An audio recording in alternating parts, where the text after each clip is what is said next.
All right, good morning, everybody. How you guys doing today? Good?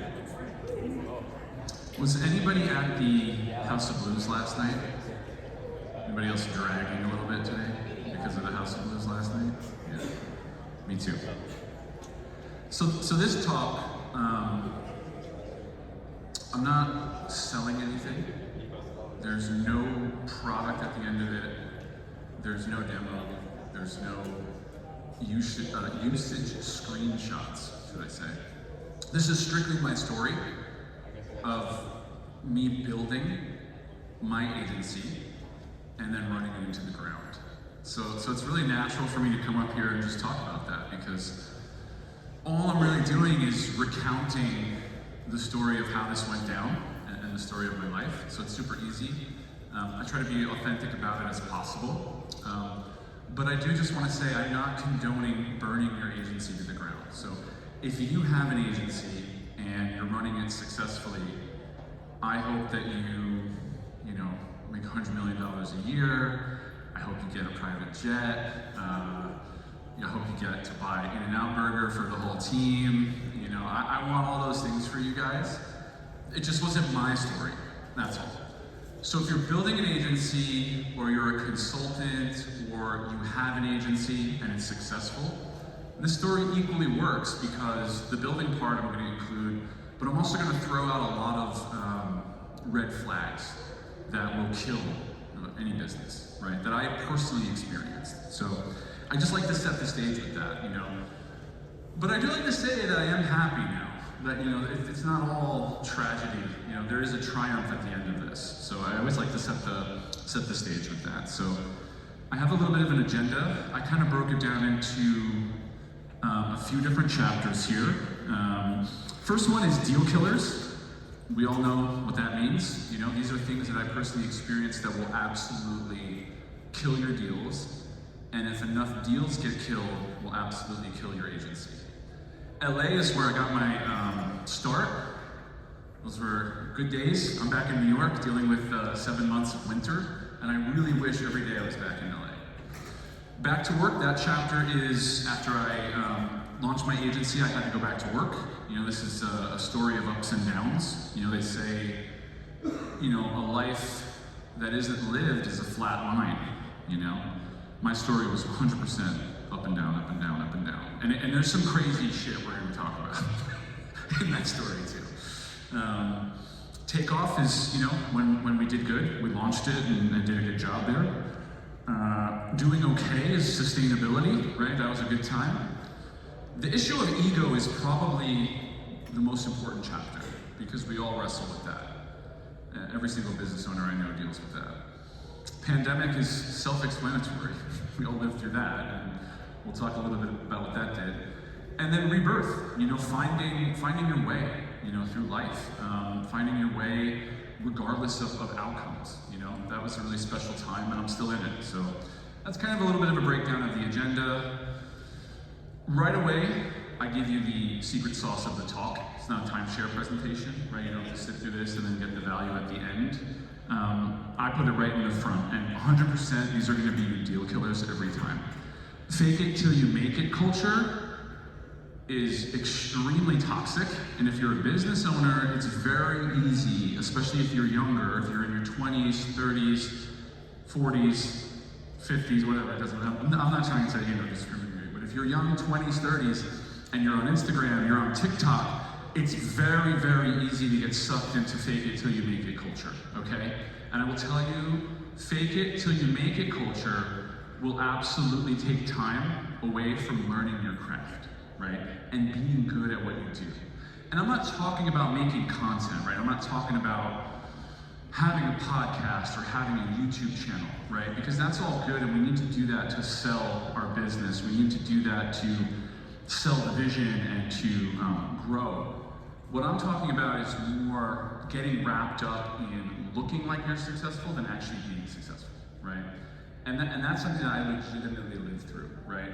I experienced it, I did it, I learned from it, left a horrible taste in my mouth, but eventually you course correct, hopefully, and you spin out of that, right? The second one is too much work in progress, right? I think we all know what that could do for a team. I think we all know what that can do for a business, right?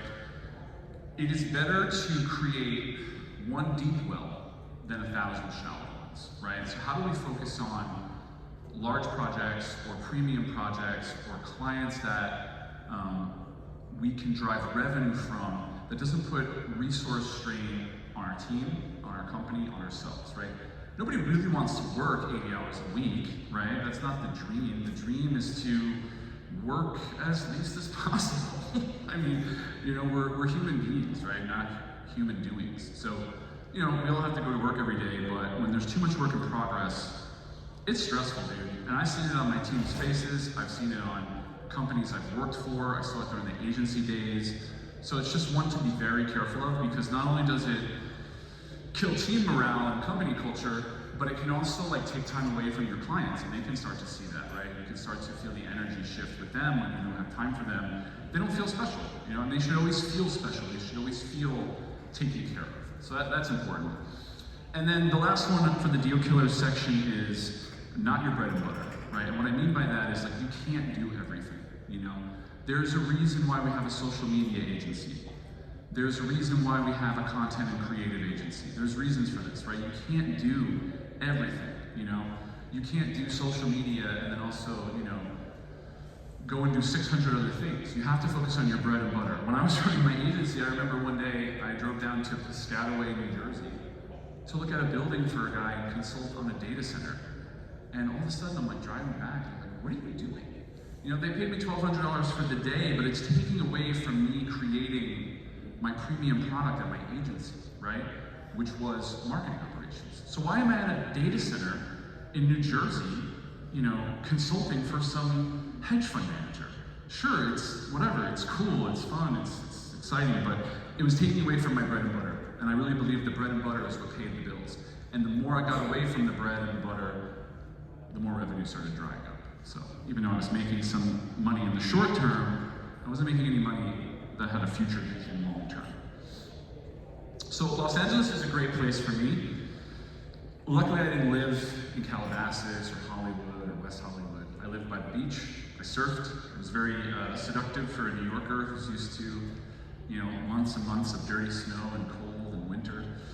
So it was a great time in my life. I was in my 20s. I started the agency at night. I was working for a company during the day as a director of operations for marketing. One of the guys that owned the company became a future client, one of my first clients at the agency. He's a great guy. Still friends with him today, you know? These people that we meet when we're running these businesses and we're running our agency, they become friends sometimes. You know, these are not just sometimes business relationships. These are our brothers and our sisters that help us get through life and throw us a bone when things are tough. And, you know, when I go to LA, he puts me up in an apartment and, you know, I don't have to pay for anything. You know, it saves me money. So he's my bro, and we're good friends now. So that was a great time, building the agency at night. You know, before I started doing marketing, I was a musician. I was in a traveling punk rock band, you know, traveling around the country with 5 dudes in a van. So this was my first, you know, foray when I was in LA into having a job that I could tell my grandmother about, which was cool. And it was my first time, you know, that I felt like, hey man, I could create a business, which is exciting, you know? And look, at the end of the day, whether we work for another company or we work for ourselves, most professional large businesses run business units inside, right? So you become an owner of something, right? You take on that role and responsibility anyway. So these are a few things that I learned at my time during that time period. The first one was work for other people's companies, right? So that's really important. You get to see how other entrepreneurs work, how CEOs work. You get to see how people do operations. You know, it was a great experience. It's very humbling, you know. That was one of my favorite things, you know, was just on the up and up, was just like learning from these CEOs and these operations people and presidents that are running these companies. I'd say if you're starting an agency, try as much as possible. You gotta find where you fit in. You know, that's really, really important. So try a bunch of stuff, you know? That's how you figure out what kind of food you like. That's how you know what your favorite Taco Bell, you know, meal is, right? It's the same thing. You gotta figure out what you like to do. I'm not an analytics person. I suck at math. I will just say that right away. I don't work on Marketo Measure. You know, I don't work on reports, you know? I build flow charts, I drive operations, I lead teams. That's really where I focus. But I had to figure that out, and it took me trying as much as possible to do that. The second thing I'd say is if you're growing a business or you're growing an agency, work at night. If you don't have children and you don't have a ton of responsibility, that's your competitive advantage, that time, because you have more time than some other people.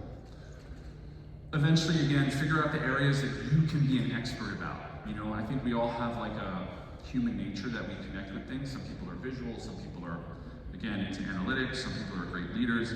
Find what you can be an expert at, and you should lean into that. I'm sure we've all heard this, but lean into your strengths, hire for your weaknesses, right? This is a really important one. Listen to your client. I used to try to push stuff on my clients all the time. They wanted something simple. I didn't listen to them. I tried to push my own stuff on them or what I thought they should be doing. And instead of listening to them and delivering solidly on their expectation, I tried to take things into my own hands. And it's never good to do that. Make some mistakes. That's a big one. I made a lot of mistakes, like a lot of mistakes. But I learned from them. They kind of shaped who I am today.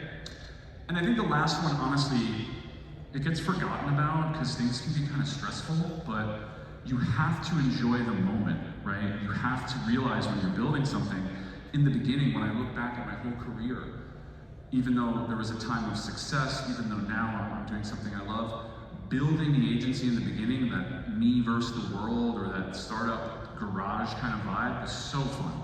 So don't be afraid to enjoy that moment and take it in and not worry too much about the future, That's a big part of this. So that's what we thought we looked like when we started the agency. We thought we were like rock stars of the MarTech world, That's Metallica there, by the way, with Cliff. If anybody knows Metallica, that's a Cliff photo. That's who we were. That's what we embodied in the beginning. And, we didn't have rules. We had beards. We listened to music, crazy music in the office, threw little wild parties in the beginning. But we had fun. We enjoyed the moment. And that's what that energy embodies. This is probably the most important thing I learned during that time period too, is keep an eye on accounts receivable. Look, I never ran a business before I did this. I had no clue what I was doing, right? I didn't have, an MBA. I didn't have a person running the books all the time, So this was a big lesson for me. Keep an eye on accounts receivable because this is what tanked my business the first time. I was a nice guy, still am a nice guy, but I let a client's bill get way too big. And one day he decided, hey, I can't pay you. And the work you did sucks all of a sudden. So I'm like, all right, dude, thanks. Okay, so basically, there's not a lot you can do. You can sue, you can get lawyers involved, that costs more money. Parted ways with him, lesson learned, took it on the chin a little bit. Sometimes you gotta do that. But that led to this, back to work. So unfortunately, at that point, I had to go back to work. I had to suck it up, pick myself up, go back to work. Went back to an industrial security company, did marketing operations for them for 2 years, as I, again, worked at night and built up my side hustle clientele. And, look, it was good. It was a good thing, right? It taught me a lesson. It taught me that, again, this was not my trajectory. It was very much like this, So what I learned during that whole time period was avoid very small businesses if you have a business or an agency, right? Because number one, there's always going to be a struggle for budget, right? They're always going to have to be taken away from something else. And a lot of times when you have a very small business, the owner of that business, it's like his or her money. So if they have to pay for something, that might mean that they can't go to Florence that year. And I hate dealing with that energy, okay? That's why I try to work for companies. I set a bar, 10 million in revenue, 50 million in revenue, whatever it is. But try to work with companies that have budget for marketing that's not coming from someone's pocket. No tabs, right? Bill, collect, or stop the work. That was the biggest thing I learned in the agency. Be resilient. It's, every day is a struggle. Every day there's something that pops up. Just keep working, keep fighting through. That's life, right? Keep learning. That was a big one. Just keep learning your hustle, your game, your expertise. Keep a student mind at all times, even if you're older. Don't fear change because it's going to happen every day when you're building a business or you're building an agency. And I capitalized this one. Do not undercharge. That killed me too. Again, it's a scarcity mentality where you want to get the business, you want to get the business really bad, and you're growing this, and you're like, well, if I don't get this contract, you're spending the money before you even have it, basically, right? And that type of mindset is tough. Stick to a formula, figure out what the market is willing to pay. I mean, does anyone know the company McKinsey, by any chance? Anybody ever heard of them? I mean, they come in, and I've worked with them, and they're actually, they have a reputation, whatever. They're actually a pretty good company when you work with them as far as like what they're doing. Like, there are benefits, but they charge enormous amounts of money. And it's notorious. Like, so, if you're providing value, if you're providing a service, do not be afraid to charge what you're worth, right? So that leads to takeoff, right? When we actually started to do well, had some success, we started to get some clients, get some really cool clients, and now the company starts to look like that, right? We're not Metallica anymore, right? Now I'm wearing a suit, I got a tie, I'm taking meetings on Wall Street, I got a meeting with AMC Networks, Anyway, I became a monster at that point, but that's what we looked like. That's what we looked like once we were successful. So finally, I had a business, but really, I owned a job, right? That's what I say, because if I took off, right? If you own a business, and you take off and you go on vacation for 2 weeks, and that business can't function, you don't have a business. You got a job that you own. And it's cool, and it's great, and you might have staff, but you gotta be able to have the business succeed without you around all the time, right? That's a big one. So, but this is where we were, 3 to 4 consistent clients with pretty good retainers. I moved the office to New York City. I remember working out of a restaurant for a while, and it was nice to have an office in New York. We had our own services that we did. We were creating content. I was making some really good partnerships that were bringing more business in. So at this point, I'm doing okay. I was really happy about that. Like, again, I could tell my grandmother that I run a business, which is, she was excited about. And then I call this the peacetime activities, right? These are things you do when things are chill, right? I partnered with some experiential agencies. I was helping companies implement marketing, tech, and ops. I found my expertise area, started working with some larger clients like Wendy's, Coke. I scored an opportunity with a company called Made in NYC, really cool company. Basically got like a kind of like scholarship with them, and that led to joining this really cool cohort in Dumbo, which is stands for Down Under the Manhattan Bridge Overpass, if you're not from New York City. So that was a really cool time, I'm not gonna lie. I really enjoyed it, and I look back on it with really fond memories. I got to meet some amazing people. But with all that going on, sometimes we forget about this statement, and I think it's like one of the most important ones, right? What's going on inside while this is happening, right? Are we growing? Because a business can be a really good facility for inner growth. I really believe that. I don't think anything's gonna test you as much as building and growing and sustaining and having a business or an agency, right? It's gonna push all your buttons. So this is something I forgot about, which I've now remembered. And this is, to me, probably the most, interesting part of the journey is, how the ego can kill everything. We all have it. It's not a bad thing, right? You need it. It protects you. But it can also get out of control if you don't keep an eye on your ego.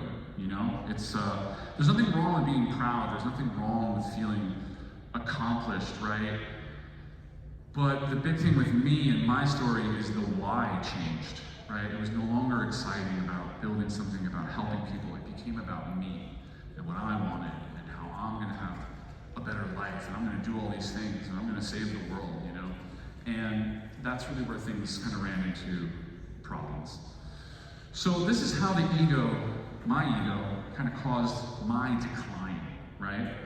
I avoided foundational tasks. I was like flying all over the place, I wasn't grounded, no pun intended. I just wasn't involved in the day-to-day ops. I lost sight of just simple stuff, man. Keeping up with payroll and seeing how much money's being spent and checking your P&L statements and just stuff you gotta do as a business owner, as an entrepreneur or a leader. I was making way too much content, right? I was spending 80% of my week making content and not working on my business. And that's what I was talking about, the kind of fake it till you make it. It's you gotta be very careful with that balance there. I tried to grow way too quick. I hired way too many people because I started thinking that I was too important to do remedial tasks, right? I'm too important to work on a WordPress site. It's too important to install code. I'm too important to work with HubSpot or Marketo. I need to do X, Y, Z, right? When the real message is you need to do what you need to do, right? Whatever that task is in front of you, just get it done. So I started hiring. I lost sight of that bread and butter. I was doing way too much crazy stuff. I was trying to pitch an interactive video startup to, all these big companies. I was trying to get involved in the metaverse. Like, what was I thinking? Like, right? I was trying to do NFT marketing. Like, I don't even know anything about NFTs. So I got away from my bread and butter, right? Too much innovation, too much work in progress. I stopped listening to the market, meaning I stopped listening to my customers. I idealized being rich and successful, okay? I have 2 daughters, right? I will tell you this with 100% certainty. Seeing them is the only wealth I care about now, and being rich and successful, I could care less, right? If you could pay the bills, if the house is covered, if there's food on the table, I'm fine. If I get to wake up every day and do something that I love, that is wealth. And like I said, spend time with my girls. I got caught up in the noise. That's what happens when you're young and you don't have a mentor or you're trying to find your own way. I got caught up in the noise. Then this happens, the old pandemic, which nobody saw coming. So I had, I actually shifted my business into helping marketing technology and ops for experiential companies. And if you know anything about experiential companies, they mostly deal with events. And if you know anything about the pandemic, that killed events for about 12 months. So I had no money for 12 months, no contracts, literally dried up in 4 days. I call it the final blow, my wake-up call, right? So now I'm sitting around, I'm in debt, I can't make payroll, right? I am stressed out AF, little connection to the conference here. I'm anxious and depressed. I've never been so anxious and depressed. I remember having a panic attack at the Jersey Shore. Yeah, like full-blown panic attack while on vacation about something. I had to sit down in a casino nonetheless, which is the worst place to have a panic attack. I had insomnia. I didn't sleep for like 3 days at one point. I'm not there for my kids, which hurt the most, okay? And when I was there, I'm not there. I'm not showing up. I'm in some other realm, right, mentally. The dream becomes a nightmare, right? That's what happens. We all have a dream, right?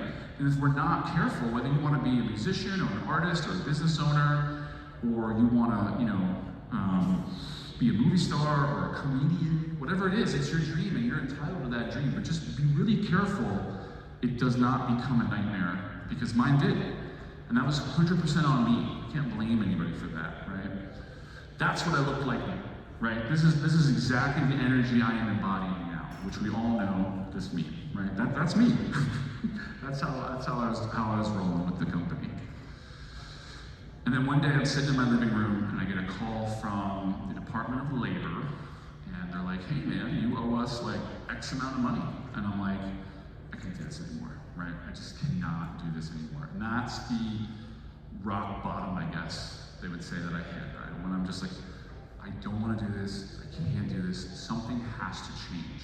And if you're stubborn like me, it takes extreme situations like this a lot of times to change you, right? I'm hoping that by giving this talk, you can take my story, my experience, and learn something from it, and that never happens to anybody.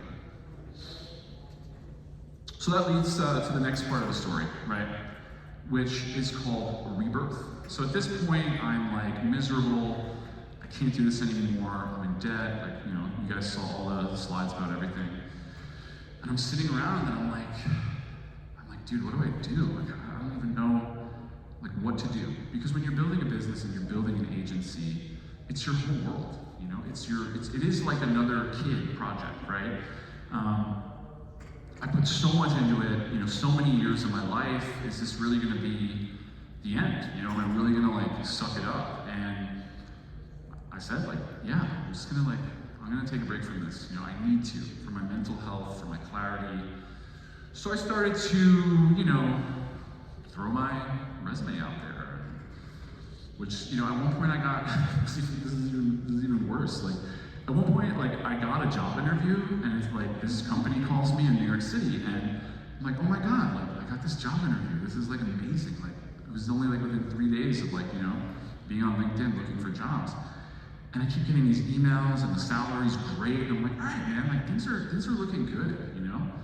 And then I find out, you know, I'm a smart person. I look at the email. One of the emails comes in. They're sending me emails the whole time from like the company, and then one email comes from a Gmail. And some red flag in my like mind went off. So I call the company. And I'm like, hey, are you guys hiring? And they're like, oh, the lady in the office is like, oh my God. She's like, you're the 4th person to call today asking me about that. She's like, we're not hiring, it's a scam. So now I'm like feeling even worse about my situation. I'm like, man, like, is this a sign from God that I should continue on with my agency? But anyway, I kept applying. And eventually I got a job at a company called Sago in New York City. Used to be Schlesinger Group. They do market research. They're kind of similar to like a Kantar or a Qualtrics. And it was real. It was a real job. I actually worked there. They were fully remote, so I could still watch my little girl, which was great, because I basically raised my youngest, or my oldest. It was fully remote. It was a great starting salary. I got to be, you know, kind of head of their marketing operations and lead that. It was really, really exciting. And to be honest with you, the most important takeaway was that my life didn't change that much at all. I still worked from home. I still had freedom. I could still do whatever I want. They had a great company culture. And the most important thing is I woke up one day, 6 months into the role, and I was like happy. You know, I didn't have to like worry about all that stress that I was carrying, and I don't know. And I realized, man, like I can be happy. Like happiness is a state of mind. It's not what you do or what you don't do or what you get or what you don't get. Like you can make the choice to like accept your life and be happy, right? And I'm not saying I don't have my days, you know, where I like idealize again about, you know, could I build a business? Most of the time I'm too traumatized and I'm just like, no, I'm just gonna continue on here and, you know, grow my career. But it really taught me like I could be happy again, you know, just doing work, working for a company, you know, staying in one lane, applying what I've learned, you know. So this is the part that starts the rebirth, you know. You can find a new purpose. Like you're allowed to do that, right? You're allowed to make life changes. And I've made a lot. And every single time, you know, it's worked out so far. So I gotta trust that, you know. What I learned at Sago, you know, again, I can be happy without owning a business. My life didn't change much. I got to travel still. And that one line there, I had more time with my kids, which is just, you know, you can't get that back. You know, they're only 3, 4, 5, 6 years old for that long, right? The work's always gonna be there. There's always gonna be stuff to do, but the kid stuff, like, is so precious to me. So it really gave me more time with my daughter ever, and I got to spend time with her at home and raise her, and it was a really, really, really eye-opening experience for me. It taught me what, you know, my priorities should be. And it allowed me to stay in one lane, which I liked, right? Like I just now work in one lane, and I can dig a deeper well instead of like building 1,000 shallow ones. And I became a top performer at Sago, which was awesome, because I felt like a horrible person at my company. Like I'm like, I suck at everything basically. But at Sago, I got some validation, and when I was able to focus in, I was able to become a top performer there, which was exciting. It gave me a new sense of purpose, you know. And then eventually, I felt like I had outgrown the role, and it's a funny story. So like one day, I just see this opportunity to get the director role at SiriusXM. And I'm like, man, my punk rock days, you know, my music, like, I was like, man, it'd be so cool to work for this company. You know, it'd be really fun. So I applied to like maybe 3 or 4 roles just to kind of test the market at the time, because I saw some writing on the wall. And I got the call back, and you know, I'm talking to my partner at the time, and I'm like, I don't know, man, like, you know, they want me to go into New York City 3 days a week, and you know, I'm just gonna see how far I can get, right? That's like how I kind of played it. So I get the interview, and I'm still talking to my partner, and I'm like, I don't know, man. I'm like, you know, I'm just gonna see how far I can get, and if they offer it to me, I'm gonna turn it down. So I wind up getting all the way, and now I have to make a decision. So I'm in Miami at the time, I'm in South Beach, I'm wearing a Hawaiian shirt, and my director now calls me or emails me, he's like, hey, can you jump on a call? I'm like, oh my God, I'm wearing this ridiculous shirt. I look like Magnum PI right now or something, you know? So I get on the call, and I think he said, hey, nice shirt, you know, on the call. And I'm like, thanks, man, I'm in Miami. And he's like, look, we talked about it, we want to offer you this role. And I'm like, look, I really appreciate the time, but I'm like, I noticed during the interview rounds, all of you were remote. He's like, oh yeah, our team's remote. So then I hang up and I'm like, there's no way I'm not taking this. So you gotta take a leap. You know, life is funny, man. You know, to take you on a weird journey, and my music career, everything has just come like full circle now. You know, and I'm on an amazing team, amazing company culture. I'm involved in music and media again. I still have more time with my kids than ever before. I get to travel, and I'm still happy, right? And my mental health is considerably better than when I ran my agency, you know? And again, I'm not trying to say don't run an agency. Like, we work with agencies, right? And I think that there's some really good ones. But, you know, for me, I look back at that time period as a learning experience, you know, and maybe someday in the future I'll do it again. But for now, again, for me, it's really about just being happy with what I have, right, and appreciating that. So there's a lot of cautionary tales in there, though, if you are running an agency, like, you know, and you feel yourself starting to lean into any of those areas, any of those deal killers, just, you know, just be careful, because as much as a good thing starts with like a seed, so does a bad thing, right? And everything starts with a small seed that we plant. So I truly believe that. And you know, this is just my main abstract from that time period, right? It's like, your life's a journey. It's not static, it's dynamic, right? Which is a word that we can all, you know, content, right? Operations, like, you got static content, dynamic content, like it's gonna change, it's gonna shift. You're not who you were 5 days ago, right? Let alone people say 5 years ago. You're not the same person you were last night. You learned something, right? You learned something about yourself. It's okay to change your mind, start over, wake up one day, change life to the way you see fit. Big thing about me, I was listening to so much outside influence, you know? You got people on YouTube telling you how to be this, you got people on Instagram living a certain way, you got wellness coaches who are 23, I don't even know how that's possible. It's just everywhere you look, there's somebody telling you what to do, and I listen to that too much, instead of listening to my own inner voice. And my own inner voice is really what was calling to me the whole time to make changes and to do things, but I was ignoring it. So the takeaway is, like, don't be afraid to listen to your own voice above all the other voices, right? That's important. And to remember that a business is a creative expression. Like, we focus so much on, you know, events and, you know, whether or not they're gonna have a fancy cocktail hour or jalapeno poppers, but, you know, it's a journey, right? Building a business is a journey, and it supports people's lives. Like, every one of you in this room, you either work for a business or have a business, because if you're here, you're probably employed. That's supporting your life, and that's a beautiful thing. We need that. You know, we need to support our lives, we need to go to work, and a business does that. So there's like positives there, you know, but it also can be meaningful. You know, a great example of that is, you know, businesses that give back, right? They do donations, they run food drives, they get involved with nonprofits, right? It's a beautiful thing. It impacts lives no matter what. Everyone in here is impacted by the company they either own or work for. And then this is the main key takeaway from the entire experience, right? The only KPI for your life is happiness and inner peace. If you ain't got that, it's very hard to function in the world. It's very hard to go on. If you're not happy and you're not peaceful, you gotta course correct, in my opinion. So that's the only thing for me that matters now, and that's what I look at. When I wake up every day and I go to bed every night, I don't care about how productive I was. I don't care about how many Monday tasks I checked off or how many Slacks I checked. I just ask myself, dude, are you happy? And are you peaceful?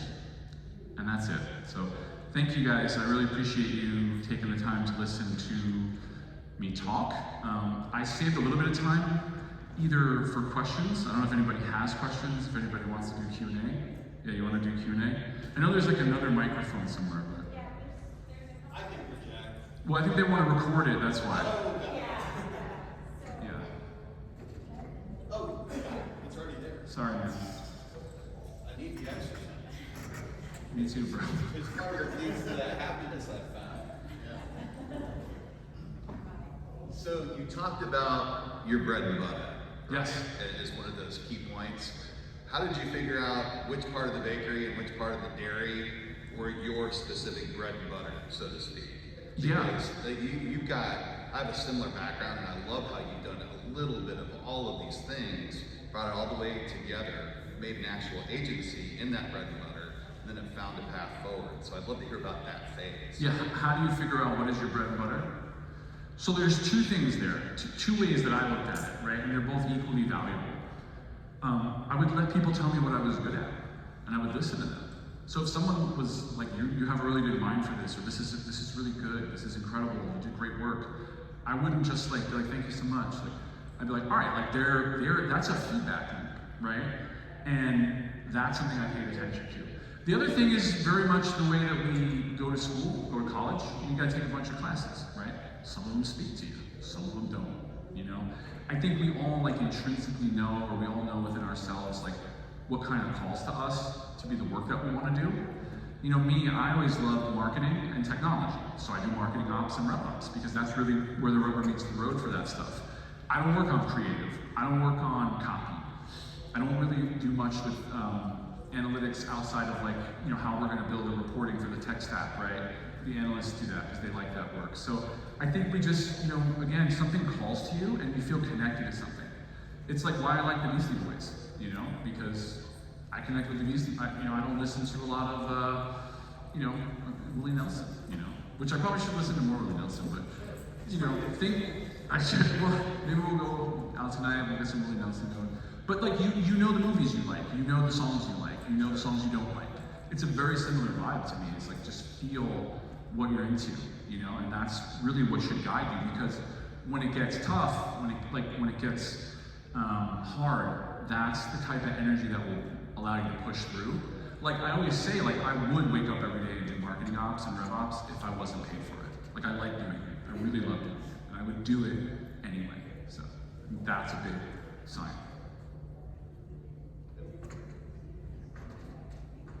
There's one right behind you.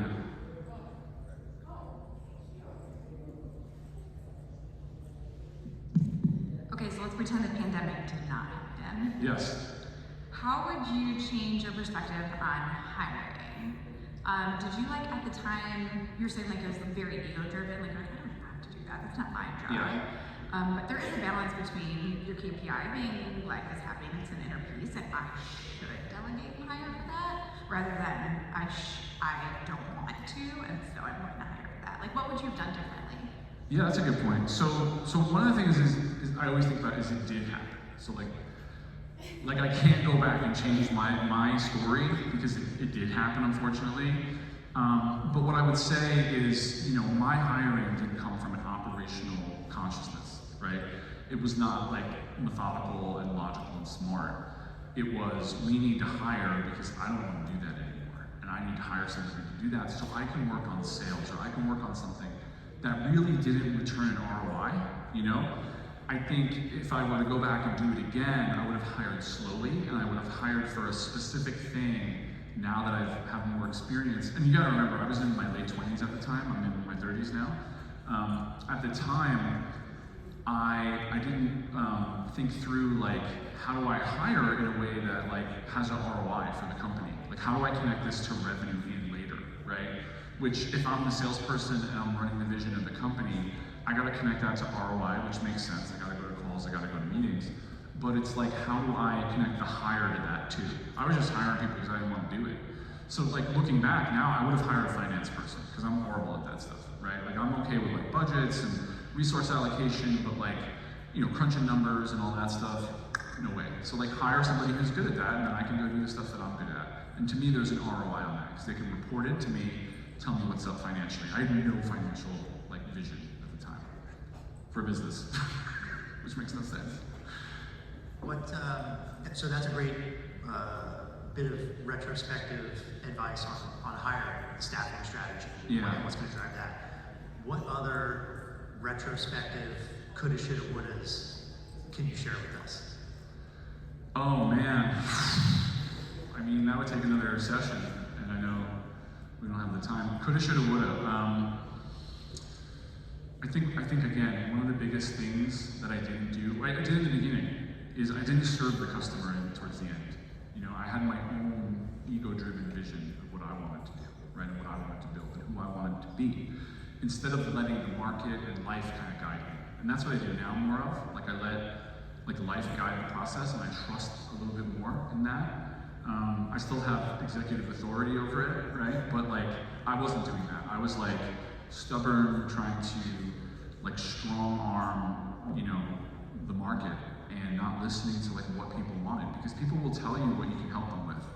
It's just an exchange of energy, right? Like, I need this, you do this, give me it, and I'll give you money, and we'll walk away happy. But I wasn't doing that. I was like 50 different places at once, like ADHD brain all over the place, you know, like wanted to do way too many things. So that would be my like takeaway, is like really listen to the customer. And if you have a business or you have an agency, keep listening to them and let them start to dictate how the company moves and grows a little bit, versus just like CEO or owner vision, you know, what they want to do, right? Yeah. Good? Okay. Thank you. Appreciate it.